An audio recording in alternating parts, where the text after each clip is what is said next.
Good afternoon, buenas tardes, and thank you for tuning in. On behalf of Mitchell Kaplan, Miami Book Fair, and all of us at Books and Books, I welcome you to a virtual afternoon with Melissa and Doug Bernstein to discuss Lifelines, an inspirational journey from profound darkness to radiant light. Melissa Bernstein, along with her husband Doug, is the co-founder of the toy company Melissa and Doug, which has created over 5,000 children's products and sold billions of dollars of toys since its inception. Raised by educators, Melissa and Doug started the business in their garage in 1988, and they've been on a mission ever since to provide open-ended, inventive, non-technology playthings for young children. Throughout Melissa's remarkable career, she kept secret her lifelong battle with severe depression and anxiety. She reveals her struggles in Lifelines, her first book, which she wrote to help others who are suffering. Melissa's book heralds the launch of LifeLines.com, an online ecosystem she and Doug are underwriting to support those seeking guidance and community on their own mental health journeys. To moderate this afternoon's conversation, we're joined by Doug Bernstein, husband of Melissa, father of 6, co-founder of Melissa and Doug, and co-founder of Lifelines.com. Throughout this afternoon's broadcast, you're invited to ask questions by clicking the Ask a Question button at the bottom of the screen, and you can order your copy of Lifelines from Books and Books below by pressing the green button. We appreciate each and every order and the generous donations from viewers everywhere. And now, without further ado, I'd like to welcome our guests to the virtual stage. Welcome. Hello. Hi, everybody. Thanks so much for joining us. And we want to thank Christina. We want to thank Books and Books. We want to thank Mitchell. We have known this amazing group of people for a very long time. Beginning, of course, with our Melissa and Doug toy venture, which they've been supportive of for many years. So we're especially grateful for this time together to be able to share our afternoon with you today. Okay. So, Melissa, so nice to see you. Hi, Dave. This is kind of interesting, interviewing your wife. I'm glad we get to spend this time together, especially today, given that it is our wedding anniversary day. It is. It's our anniversary today. Do you remember how many years? I do. 29. 29. However. What do you mean, however? I'm already worried. We started Melissa and Doug when we were just dating. So we've known each other 35 years. For those doing the math, that means it is true, we did conceive our business out of wedlock. That is true. We were just dating, truth be told. So that is true. So I was thinking that today, since this is such an interesting opportunity for us to have this conversation together, that you've already had many discussions and interviews, and you've been really letting a lot of people get to know you and get to know Lifelines and what's behind it. And so I figured today I would use to be a little bit different and to get to know some she's nervous, to get to know some things that perhaps haven't come out in other discussions. Wow. This is going to be, by the way, this is the first time ever that I've been interviewed by my husband. So, and he didn't say a word before this. So let's just say good luck. No rehearsing at all. So people could find out a lot about you now by looking up Melissa Bernstein, Lifelines, online, and I figured that maybe if we could uncover a few other things today, then all the more interesting for those who are listening in today. I'm ready. So I figured we'd go back to the beginning, and I figure it's a good opportunity to ask a question that's been on my mind for a long time. So Melissa and Doug, very successful venture. How did it get named Melissa and Doug? I mean, how exactly was the decision made that it was Melissa that came up first in that? Because I can't even remember how that happened. Are you serious? Are you really asking that question? That is a great, I think you were just very magnanimous about allowing my name to be first. No, I wasn't magnanimous. I was astute enough to know who was the driving force behind everything that we've always done together, who was the heart and soul of the mission, who was always the smarter one, who was always the more creative one. So we lead with the best and always have. That isn't true. He was just trying to, I don't know, butter me up somehow. So I'd have payback my whole entire life over that. Actually, it is incredibly true. So let's go back to Melissa and Doug and begin there a little bit. And so over the years that we've had Melissa and Doug, you've personally created over 5,000 products.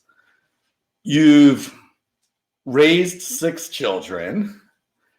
You've built multiple homes.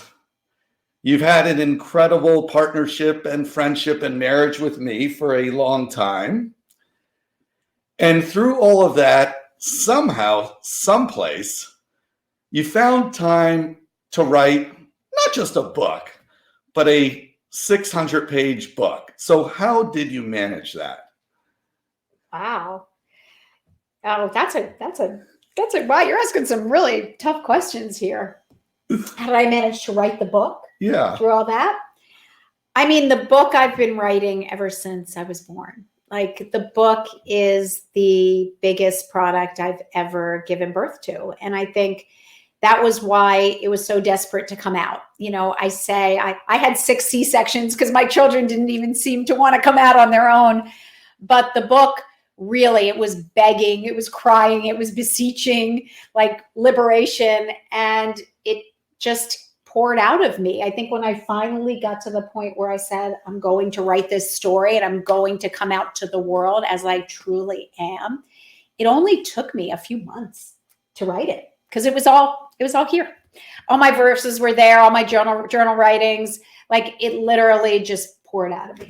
And that's the word I would use. I do remember it pouring out. I remember no matter where we are, no matter what we're doing, you're scribing away and it was literally pouring. I don't remember a single time where you ever truly worked at it. I just think it always came out naturally. It was a part of you and it was wanting to come out. And if anything, I just always remember you playing catch up to keep up with almost your thoughts that were moving almost more quickly than your pen could. Yeah, I mean, the volumes themselves were actually born out of the verses that had been collecting dust for 50 years. So when I looked at those, there were over 3,000 verses.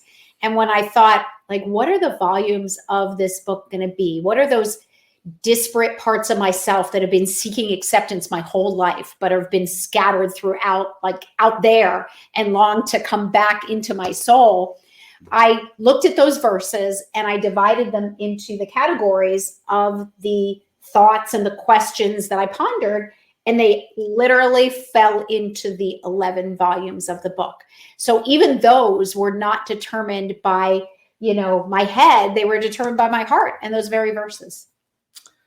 And I remember exactly where we were and exactly what we were doing when you realized what you wanted to name all of this, what you wanted to name your book and everything that has come since then. So if you recall that also, maybe we can share that. I do. That's a great one. So, nature is one of my deepest lifelines. I would say, I have 3 really deep ones. I have creativity, I have nature, and I have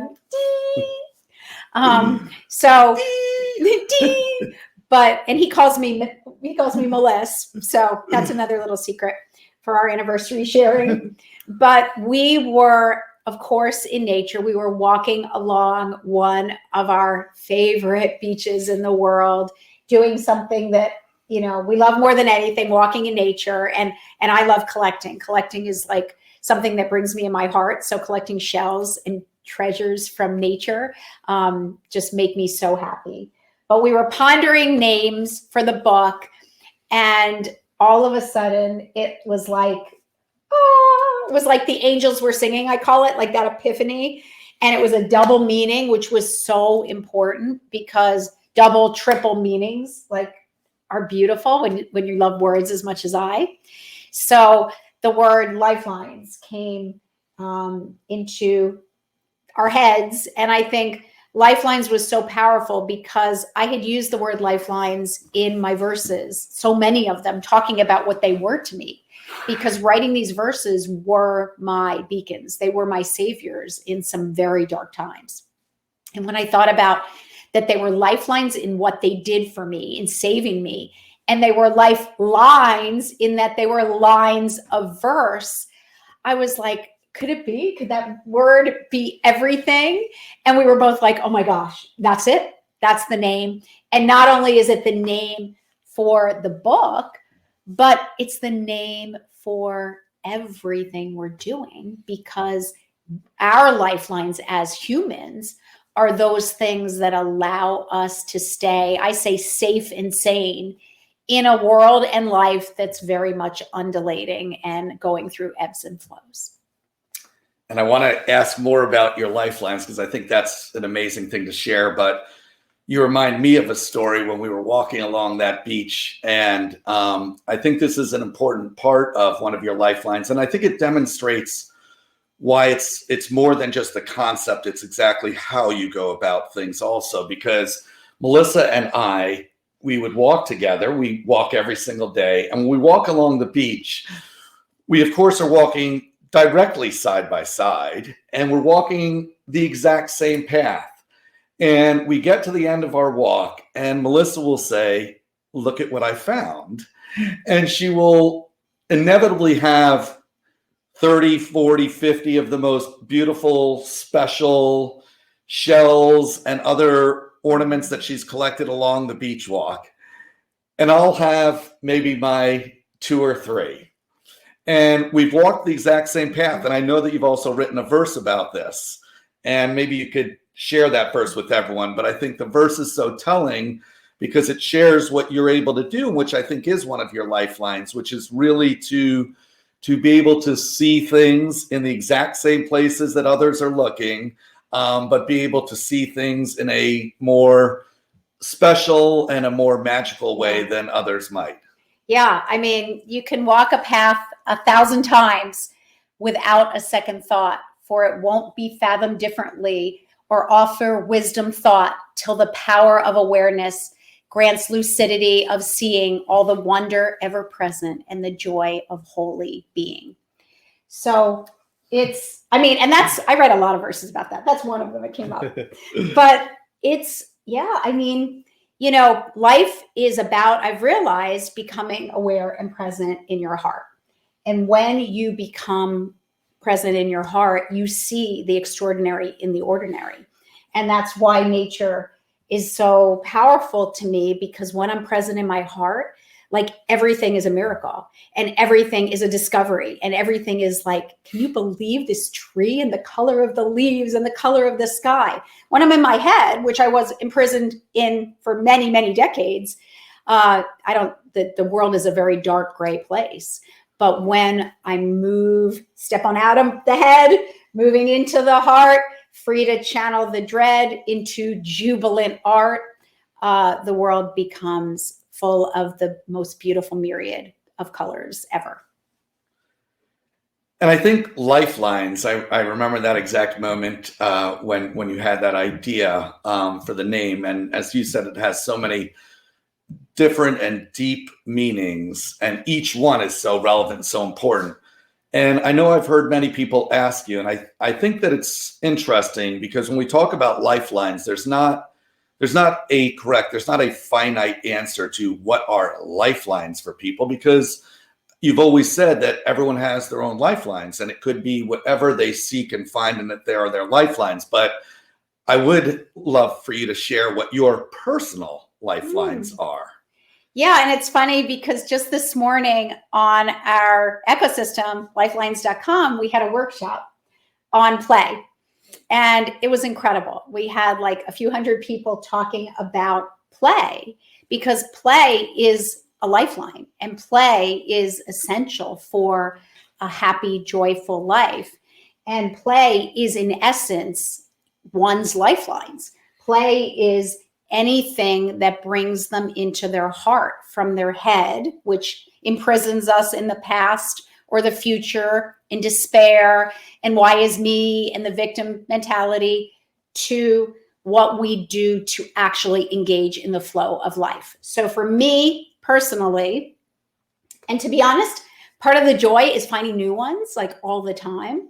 But I would say any form of self-expression, I love crafting. I love writing verses. I love singing. I love listening to music. I love drinking tea. Oh my gosh, it's one of my favorite things, like making tea and holding onto the warmth of the cup. I love walking in nature.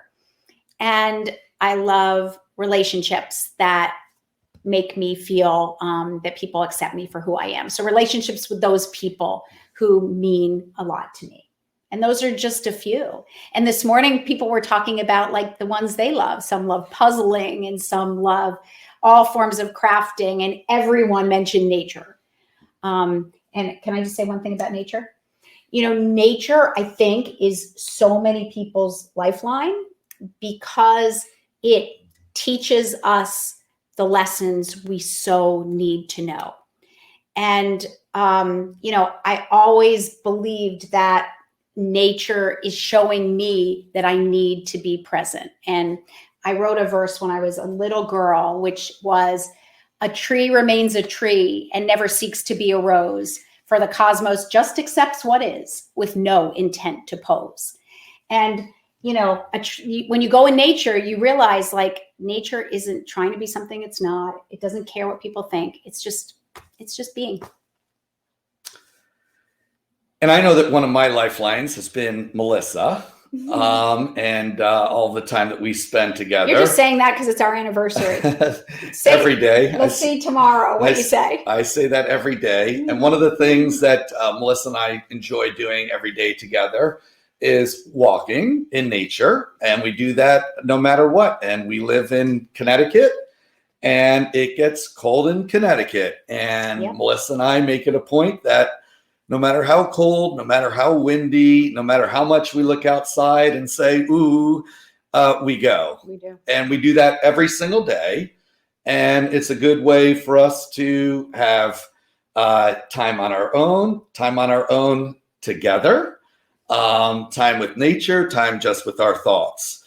And yesterday when we were walking, and we're walking through a park in our town called Wakeman Town Farms, and when we're walking, you and I started talking about the book, and we were talking about how interestingly inspirational it's coming to be.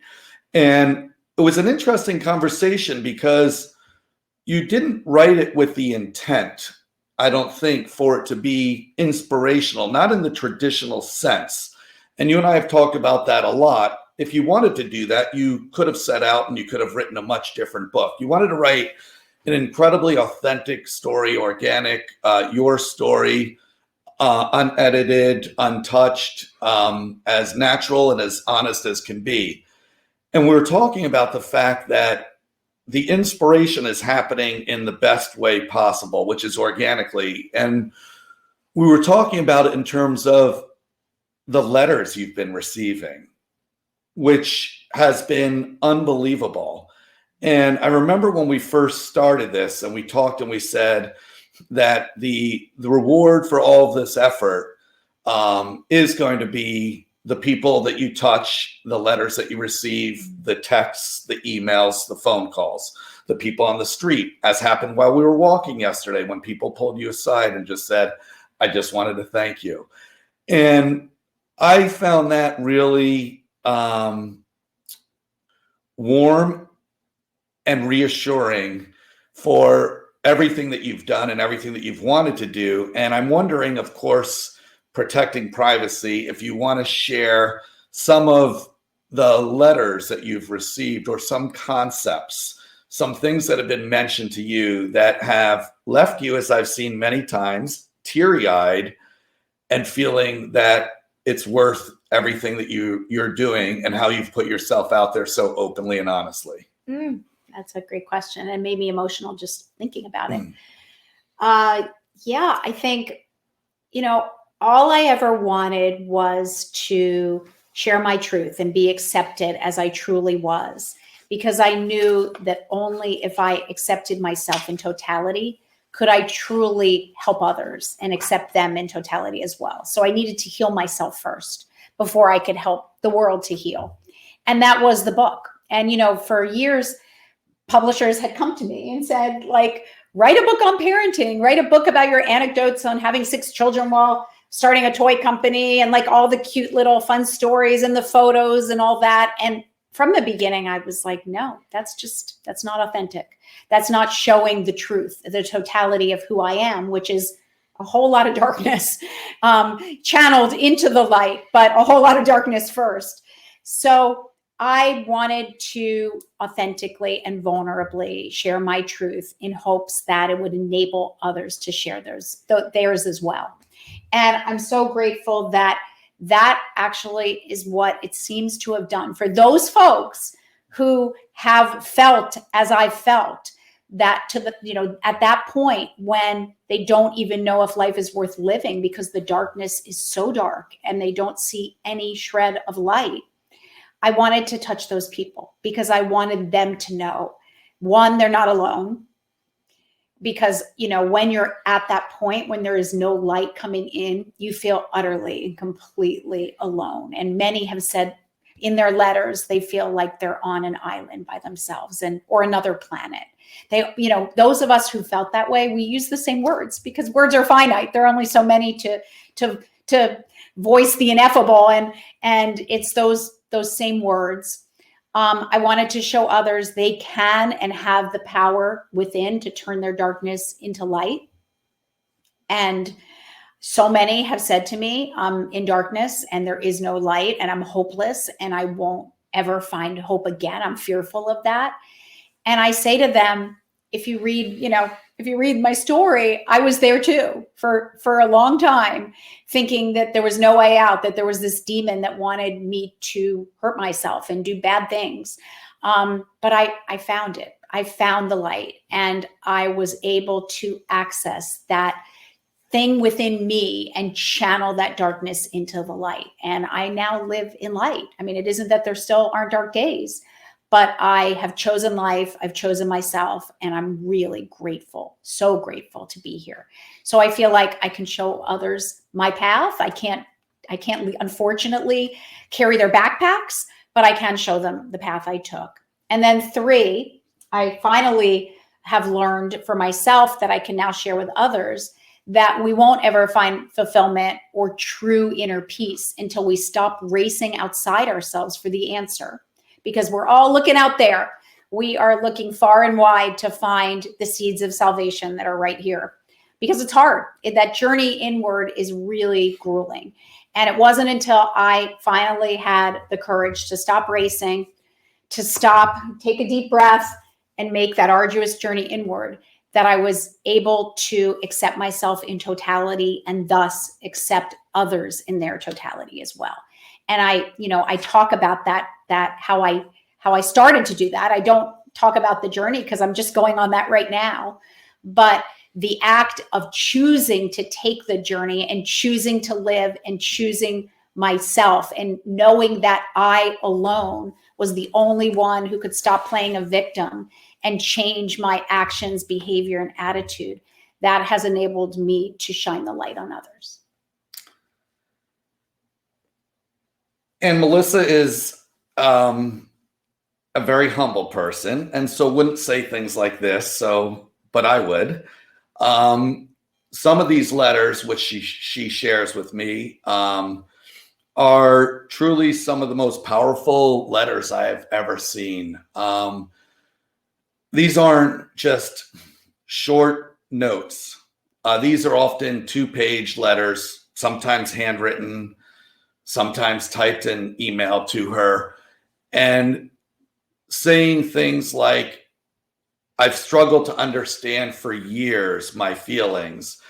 And it wasn't until I've read some of the things in your book and that you've shared so openly and so honestly that I really had the first chance to get to know myself and what some of my thoughts are. And so many have said, and now for the first time ever, I don't feel anymore as if I'm alone. the number of people who've said that to you has been truly unbelievable and touching people. And these are people, if you think about it, how often do you take the time? Some of these letters had to take an hour to write. And if you think about it, when you buy a nice pair of sneakers, I mean, how many times have any of us taken the time to spend an hour writing a letter like that? And these are people who are being touched deeply by your words. And I think the other thing that, go ahead. No.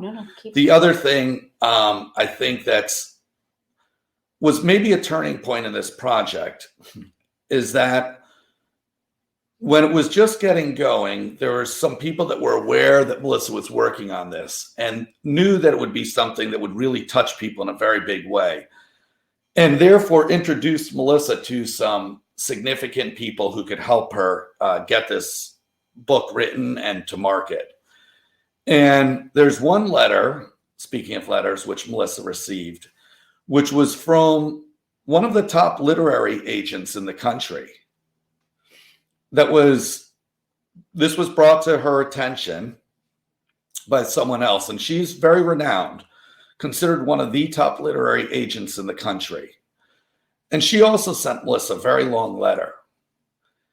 And the long letter detailed all the reasons why this would be a flop. And it also detailed all the things that Melissa needs to change. You can't be so honest. You can't bare your soul so completely and so entirely to people you haven't met. You can't include verses. Who would want to read verses? You can't let imagery and photography be such a big part of your storytelling. It's never done that way. And I remember you reading that letter. And I remember you thinking, I guess I can't do it. No one's going to want to read it.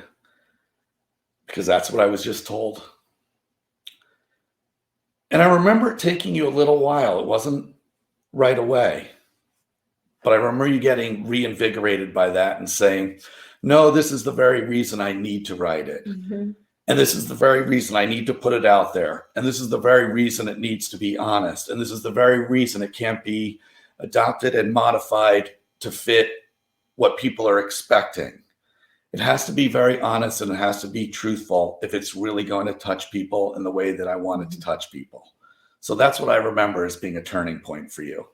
Yeah, and Doug was the turning point, because after I read that letter, it harkened back to everything else in my life that no one had ever accepted. Me in all my eccentricities, anything creative I ever did, which was rejected by the mainstream conventional folk. And this, which was the truest expression of my soul over 50 years. And a top literary agent said, not a chance. Memoir, she said, memoir with verse, the worst possible combination. And it was Doug himself that saved me once again, because I didn't even show him that letter for 2 days because I went into a very deep, dark hole. I said, I'm so ashamed. I've written this book. I'm finally ready to bare my soul. And this literary agent basically told me I don't have a chance. No one's ever going to want to read it or care about it. And I went right back to where I'd been my whole life, to that very dark, lonely place, feeling like no one would ever accept or understand me.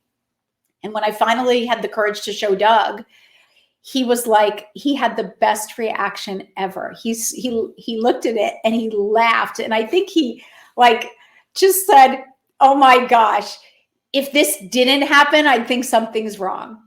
Because everything that has worked for us in our lives has been after people have told us that it's not going to work, that it will never sell. I mean, how many times did people tell us that at Melissa and Doug? Every single time.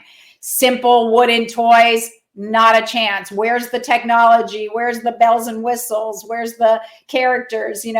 Like they're not gonna work just being simple toys. But we were impelled by our deeper mission that we knew there was a place. Yeah. And I think one of Melissa's lifelines is being authentic and being true. And I think that's a lifeline for Melissa, and it should be for all of us. And because it's so easy to put on the outer spray, if you will, and it's so easy to put on the outer shine, and it's so easy to yield to what conventional wisdom seems to want you to yield to. And I do remember, of course, the many times, not the once, but the many times people came to us at Melissa and Doug and said to us, if you don't take your toys and turn them into apps, Melissa and Doug will no longer be. And the number of times that Melissa and I said to ourselves and to those who asked us about it, if that means we're not meant to be, then that's fine, because we knew why we began Melissa and Doug, and we knew that we came to it as educators, and we knew that we came at it from wanting to do good things for children. And we knew that technology for 3-year-olds is not the right answer. So if that was going to do us in, so be it. And we stayed authentic. And that's what Melissa did with her book. And it was the only way. It was the only way to be. And if you had, which you would never do, but if you had morphed it and if you had pivoted in the way that the literary agent had suggested, you wouldn't be getting these letters that you're getting. And I think that that's a really important thing. You stayed true. And I think that's why people are relating with it. Yeah. So that day, Doug said, we don't have to do it through the traditional methods. We don't have to go through traditional publishing. We didn't do that with Melissa and Doug, so let's do it ourselves. We will do it the exact same way we did our toys, and you won't have to change a thing, because I knew to change a thing was what I had done my entire life, not with my creativity, but with my feelings, with my deep feelings, pretending they didn't exist. And I couldn't do it with that. So we ended up doing it ourselves. And maybe the greatest, day in the world was when we started to get these thousands and thousands of letters and people saying, I bought it. I see you, it did touch me. And knowing that when you do it authentically from your soul and you listen to that beautiful intuition that we all have, but we rarely heed because the cry of society, overwhelms us, that, you can reach your intended audience and your intention to touch people. So at Melissa and Doug, we began with one idea and one product, and we made a puzzle with farm animals, and we made it tactile because we thought, why hadn't someone done that? Because tactile is such an important thing for young children, and puzzles and manipulatives are so important for young children. Why had no one combined it? And it was based on our love of books. Speaking of books, right? And we really thought that was going to make things better than they had been.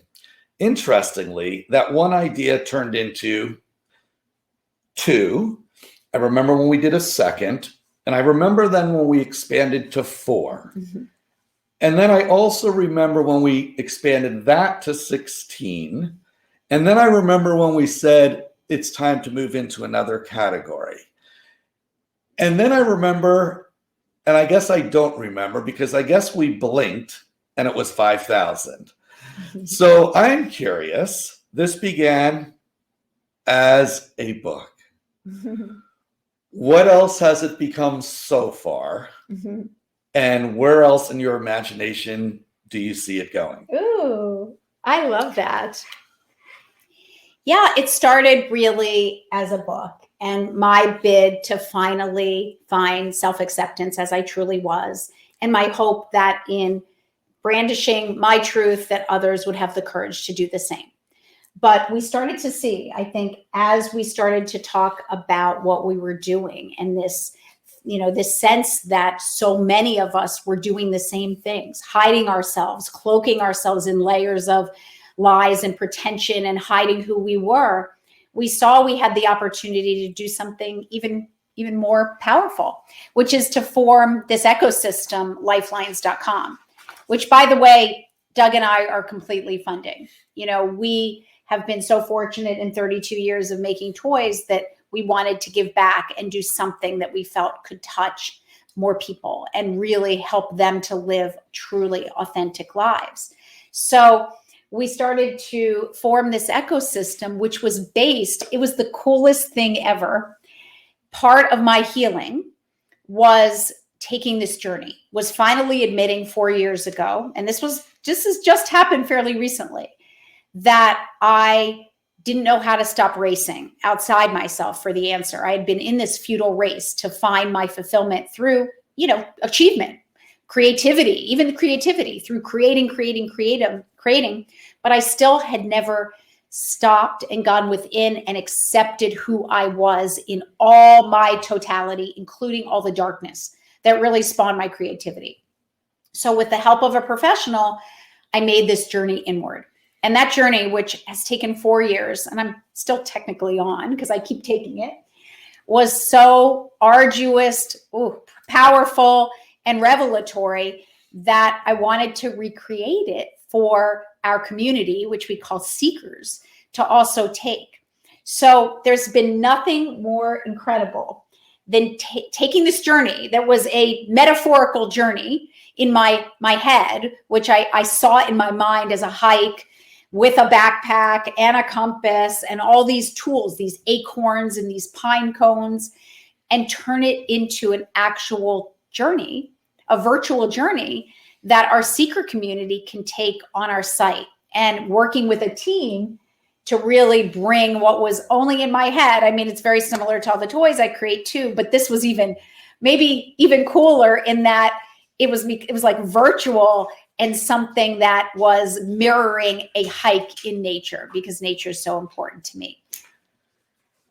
I could remember, and again, I'll share little secret stories here with our friends today, but I can remember, again, going back to the daily walks that we take, and I can remember Melissa sharing her vision for this and talking about things like acorns and backpacks and journeys and questions.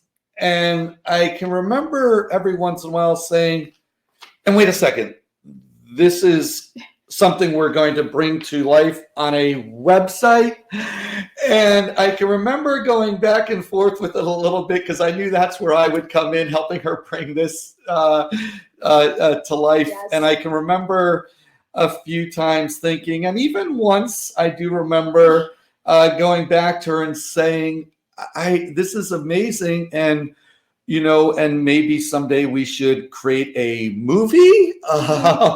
But turning this into a website, I was having a hard time comprehending. But each time we talked about, we said, no, that's what we need to do. We need to do something that hasn't been done before.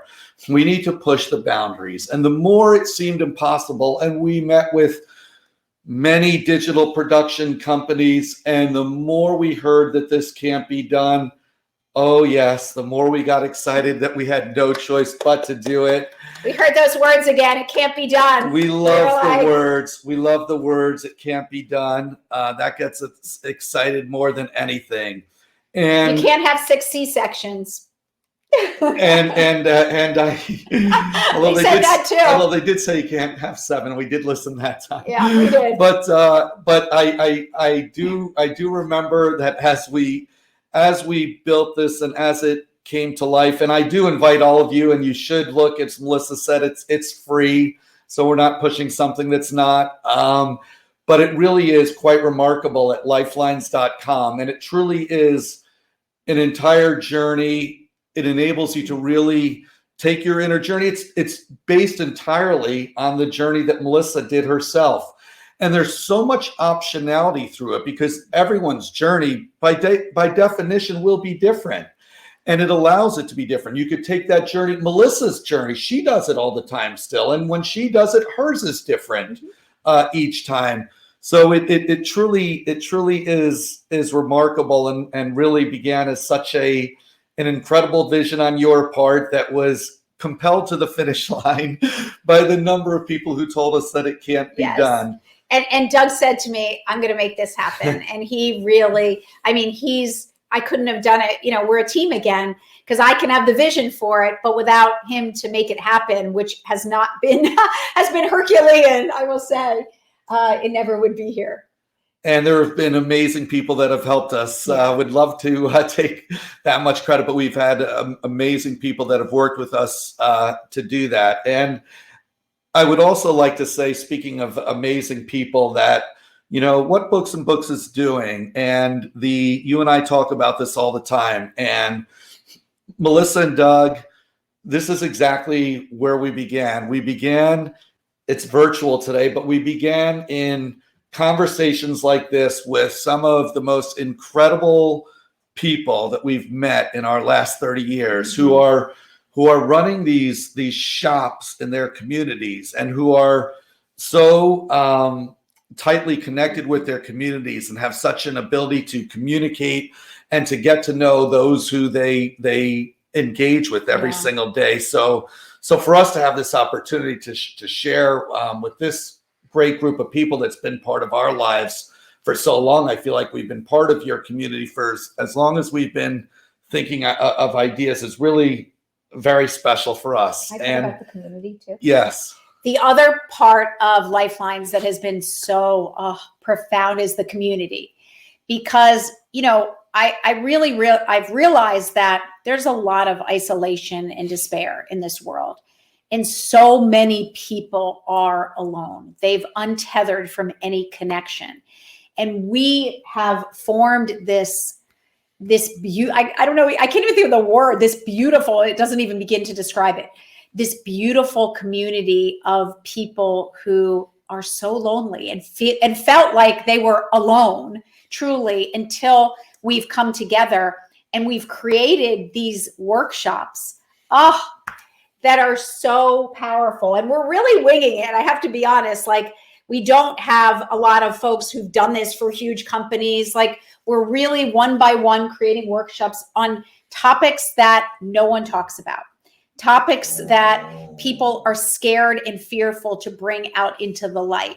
You know, topics like loneliness and finding meaning and perfectionism and martyrdom and things that, like, are tough. You know, the other day we did one, The Pursuit of Happiness, the American Nightmare, because, you know, society tells us we should pursue happiness, and what a crock that is, because we end up failing our whole lives and never meeting that expectation. So, like, I'm having so much fun, and our team is having so much fun putting together these workshops, having them, and then having people say, oh my gosh, like that, yes, that's exactly what I've experienced, and no one has ever talked about it. So that's the part of this that is also just so exciting, that we become this just place where we can talk about hundreds and hundreds of things that no one else wants to talk about. And the way people are responding really tells us that it really did hit something that a lot of people want to be part of. And everyone who comes to it gets something different out of it.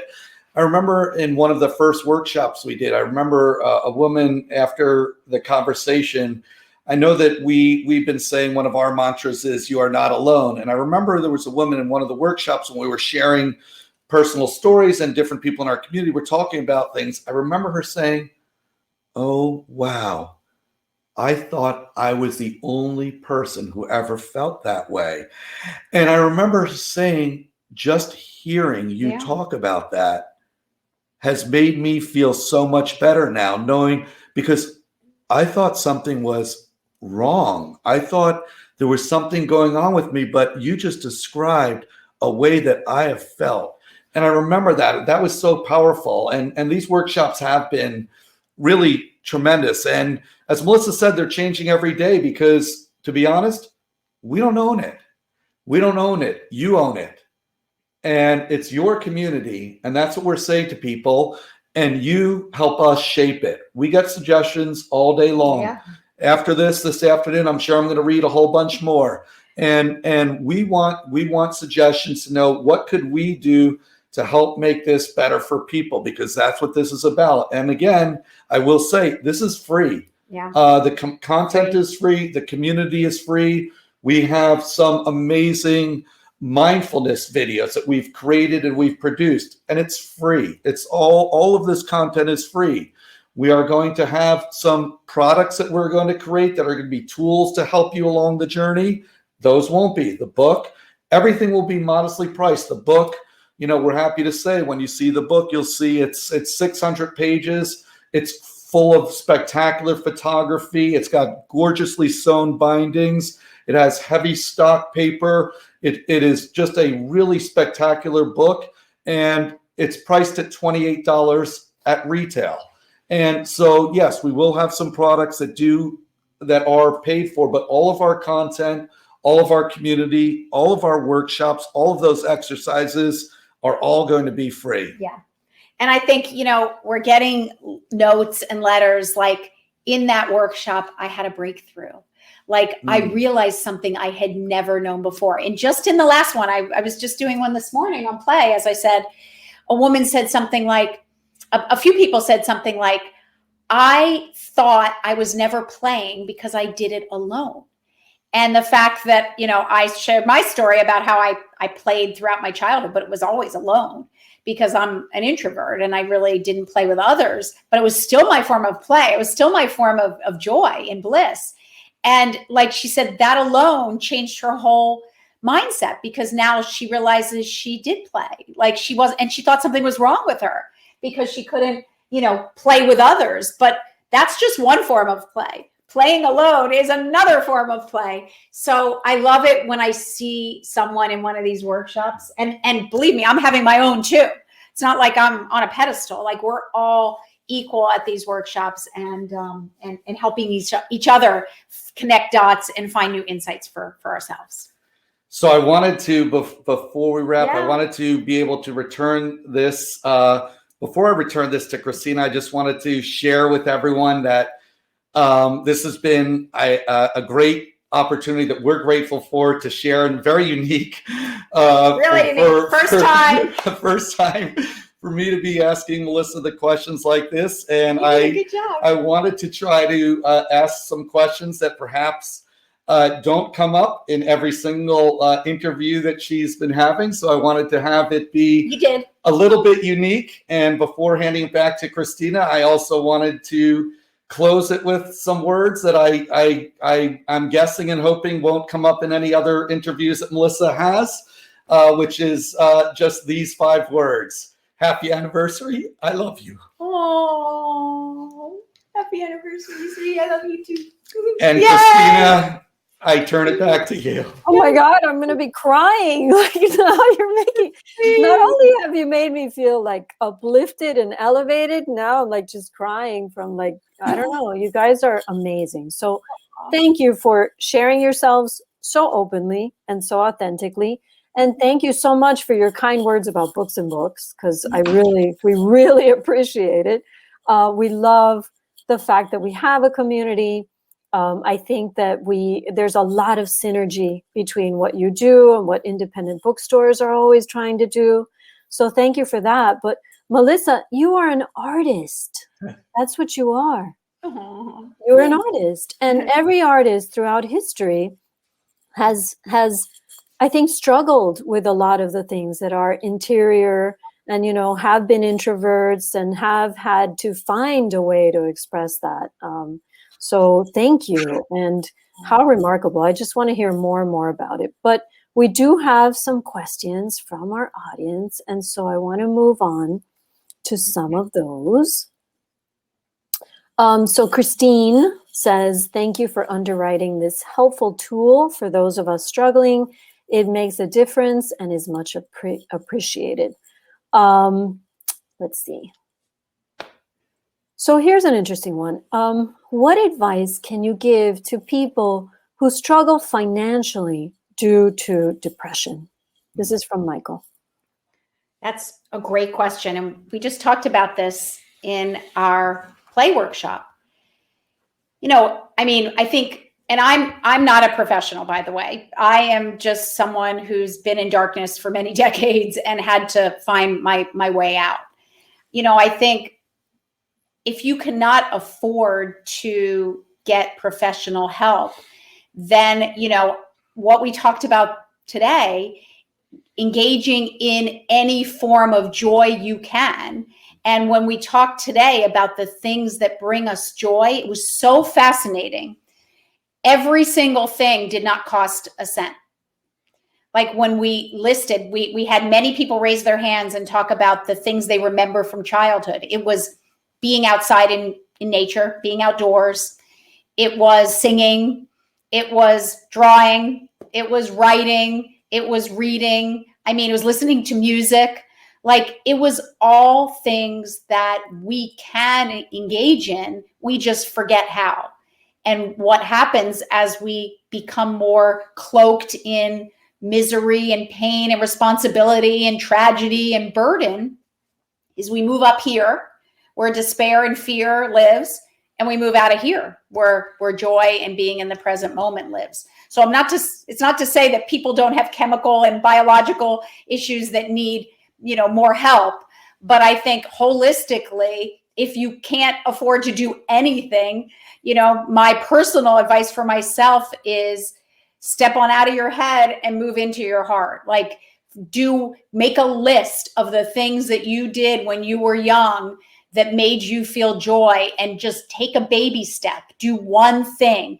Take a walk for 20 minutes a day and just try to breathe in the air. Put on a song that used to make you so happy and just try to remember how it made you feel. And if you can do it for a minute, you can do it for a year.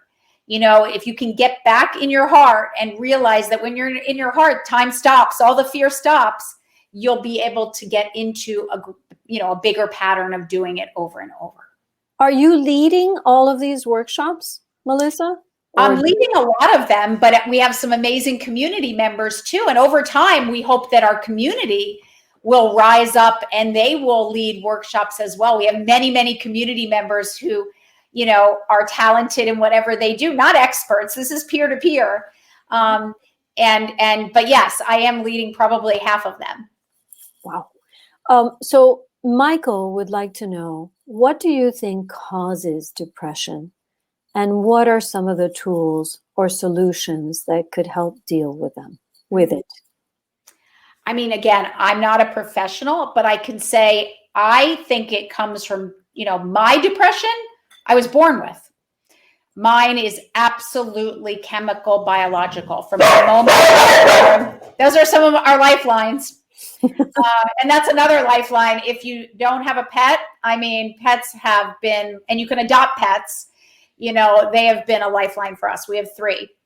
But sometimes it's just chemical, you're born with it. And other times it's triggered by some tragedy that happens in your life. I think it can be either. And I think it really depends on the person, whether their solution is, a pharmacological one, that they're so low that they need something to bring them up, or it's a holistic one, depending on the person. For me, it was both psychotherapy to ultimately help me to accept the feelings that were so dark that I was so scared to go there. And I needed help to go within and really face those feelings. And also because I have an existential crisis, it's a crisis of meaning. And I needed the answer to why I'm here. I needed philosophy. So mine was like an intellectual route too, where I had to go back to the philosophers from the beginning of time and find the pathway through that as well. So it was both psychotherapeutic and philosophical. So this segues a little bit. You said that there are things in life that can also happen to you and cause depression. And here is someone who is putting herself out here, Nancy. And she asks about, how do you find jubilance after the death of a child? Lifelines can seem futile when reality enters the mind continuously. I agree. Again, I'm not a professional, but my advice for myself would be allow yourself all the time it takes to grieve. I think the first thing, in our journey, the letter A in the journey to inner space, the A in space is allowing yourself to feel. And I think sometimes we don't truly allow ourselves to fully grieve someone passing. And we either start to judge ourselves, or we are up here questioning why it happened. It's not fair. And we don't just allow the feelings. And I think it's a process. Like it takes time to get over that and to allow yourself to go on with life. And I think many people I speak with are punishing themselves still and feel like they are not allowed to feel joy because their light was taken from them. And it's not until you fully come full circle and you allow yourself to feel joy and know that it's only through that joy that they continue to live as well, that, you both continue living. So one of my dearest friends, her daughter took her life at age 15 in a horrific manner. And they were the best of friends. And she believed she could never go on and find light. I mean, and didn't. For a couple of years, she was in a really, really, really dark place until she realized, like, am I going to die with my daughter? Like, or am I going to try to channel this grief into something in her name?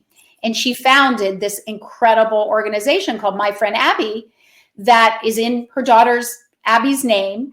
And basically she counsels teens and young adults who have wanted to take their lives. And it is the most beautiful. Her name is Gillian Anderson, and she's the most beautiful soul on the planet. And she's such an inspiration to me because she says, am I sad? Every single day.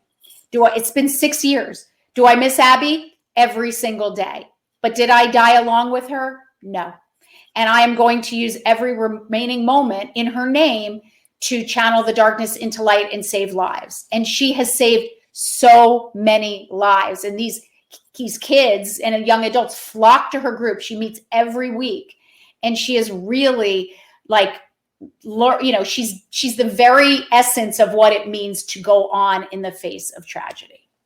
It's so interesting how some people have the grace, that's necessary, or the strength to do that. And some people cannot quite get there, which is why it's so wonderful to have a community of supporters that can. It is. And ultimately, it's a choice. And try to raise you up. Ultimately, we make a choice. Are we going to stay entrenched in the despair? And I get it. It's painful not to. And sometimes it's easier to kind of hide. Or are we going to have the courage to choose to act differently and choose to find the light? And it's a choice that we each have to make. So, I think if you can try to choose light in her name and find joy again, she will be alive, more and more in your heart and in the world. So I think that's the key. And you're giving me goosebumps. Mm-hmm. How did Doug find out about your existential depression? How was it finally revealed? This is a person who's saying, I've been trying to discuss it for half of my adult life, but it pushes people away. Doug, you are amazing. I wish my partner could have a chat with you. Oh, your partner should. Well, existential depression, but I've always known that Melissa's been, a curious person and wanting to learn more about herself and about her journey. I think I've always known that, and I've always known that she has her ebbs and flows. And it's interesting because I've always viewed it as, if she came into the house one day and said, gosh, I was out in the back meadow playing with the kids and I hurt my ankle today and I'm limping a little bit, would I love her any differently?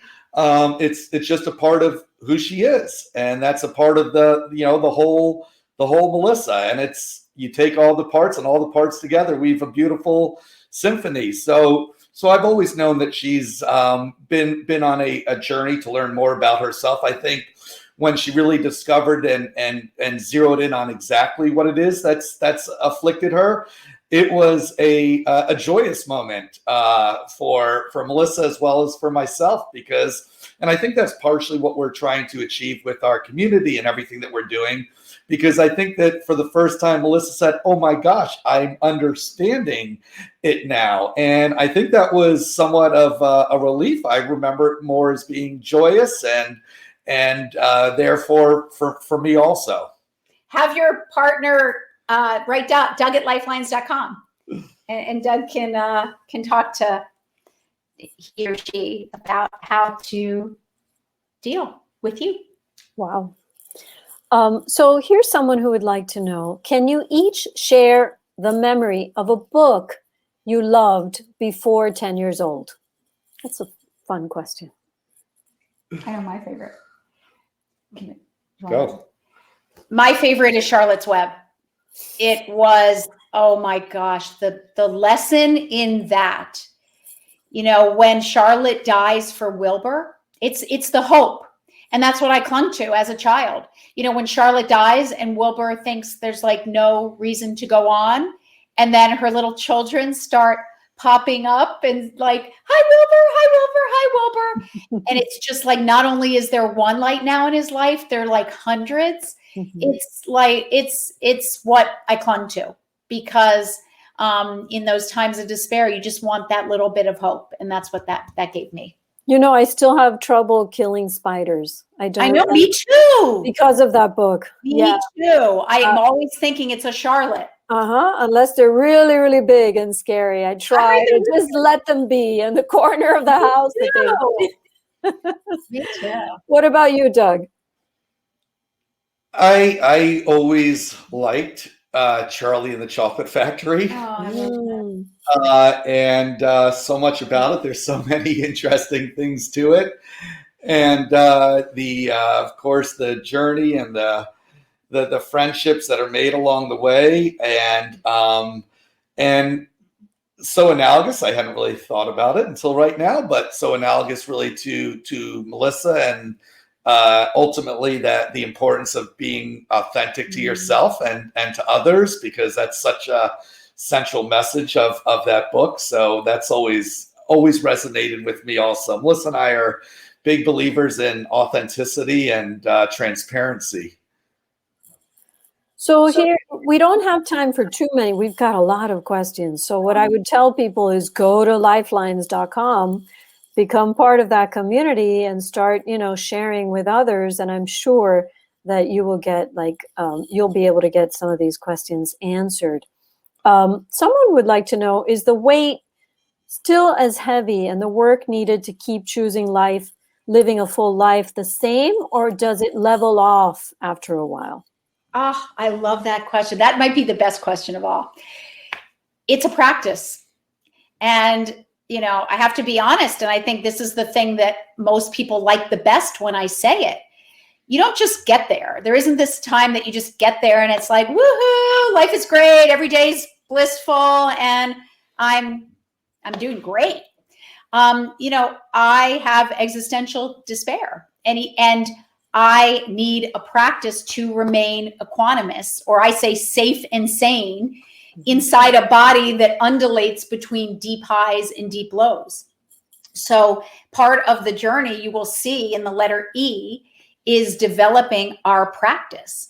And I have had to develop that. So those days that I'm really low, which happen like very frequently, I'll get up and I'll be like, ooh, I am like feeling like really low today.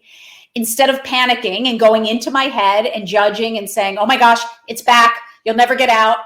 I allow, because that's the A. I've taken the journey enough times.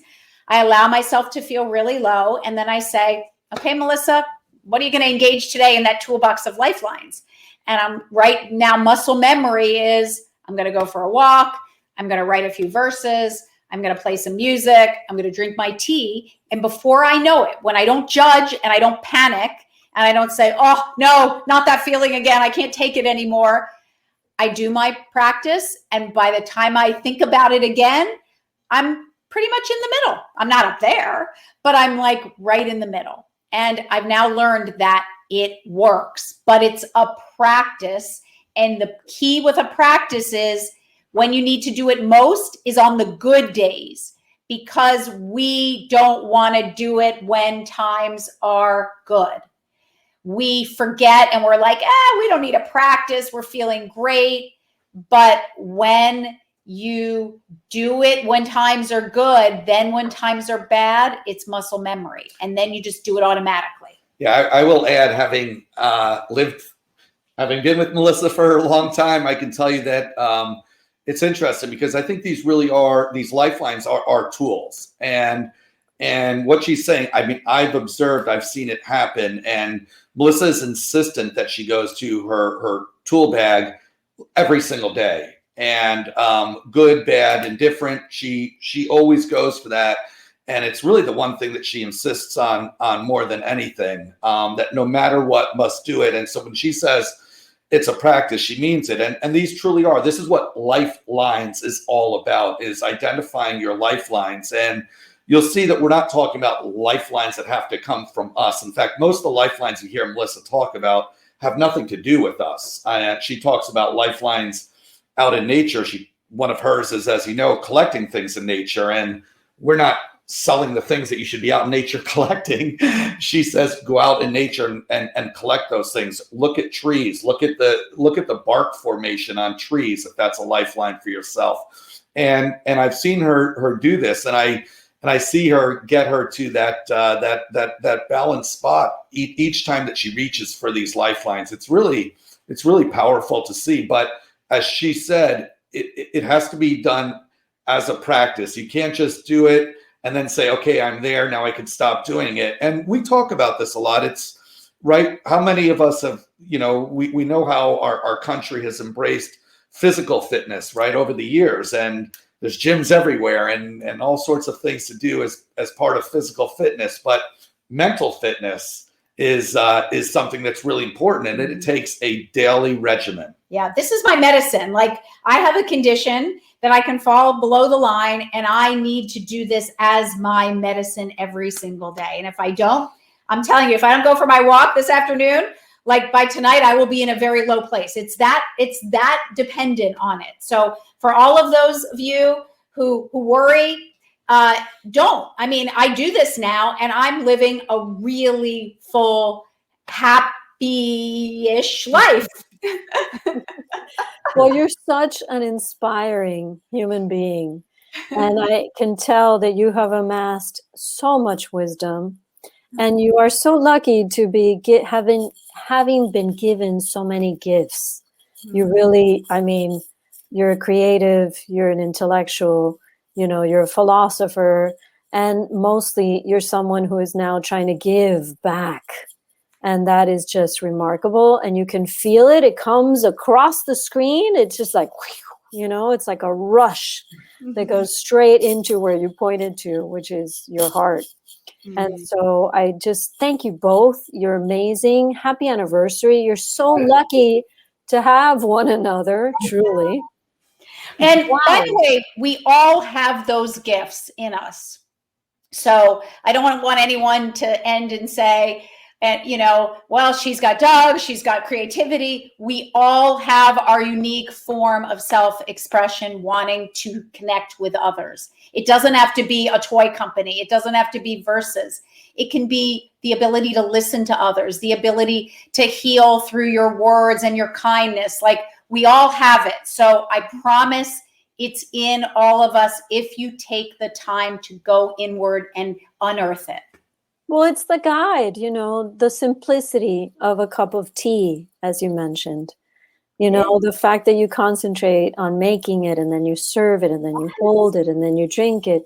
And so, yes, absolutely. I see that a lot at the bookstore. I see, I see it all over the place. We all have that. We just need to tap into it. So thank you for being our guide to tapping into all of those sources, and again, it's just been a pleasure and a joy to host you both. I'm so glad you didn't take no for an answer, because it seems to me that with you, marketing doesn't really apply.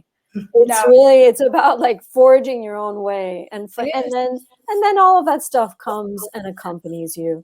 Yes. And so it's a really kind of brilliant business strategy. that is just wonderful. So again, thank you. Remember, everyone watching, if you want to order a copy of the book, you can just press the green button at the bottom of the screen. We'll ship it out to you. If you're in Miami and you would like to stop by one of our stores, please do so. And then check the Ask a Question button here, where you have all the social media handles, so you can follow Melissa. Check out lifelines.com so you can become part of that community. And thank you for this amazingly uplifting afternoon. Oh, thank you so you much for having us. Thank you for spending time with us. We'll come back anytime you want. Anytime. Well, soon. Okay, well, goodbye, everyone. Stay safe and well. Be well, and happy anniversary. Thank you. Do something in your hearts today, everyone. Something that makes you play.